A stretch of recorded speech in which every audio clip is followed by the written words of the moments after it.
আসসালামু আলাইকুম। আজ আমি আলু ভাজি করার জন্য পেঁয়াজ আর শুকনো মরিচ প্রথমে ভেজে নিলাম। এবার ফোড়নে দিলাম জিরা, তেজপাতা এবং মিষ্টি জিরা।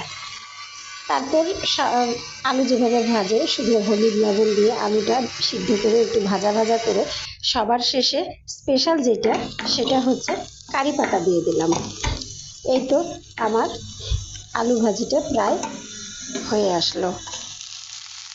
এবার আমি মাছ ভুনা করব, পাবদা মাছ ভুনা। আজকে কোনো ঝোল করব না, তাই আজকে আর বাটা মশলা না দিয়ে শুধু কুচি পেঁয়াজ আর কাঁচা মরিচটা প্রথমে তেলে একটু ভেজে নিয়ে টমেটো কুচিগুলো দিয়ে ভালো করে একটু ভেজে অল্প একটু পানি দিয়ে হলুদ এবং লবণ দিয়ে কষিয়ে নিলাম।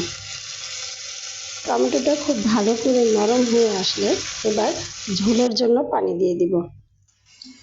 এই তো পাবদা মাছ ভেজে রেখেছিলাম, সেই পাবদা মাছগুলো দিয়ে মাছটা রান্না হয়ে গেল।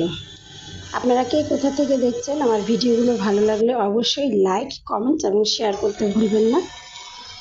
আপনারা কমেন্টস করলে আমি অনেক উৎসাহিত হব। এই তো রান্না শেষ করার আগে হতে আমি একটু ধনেপাতা দিয়ে দিলাম। ধন্যবাদ।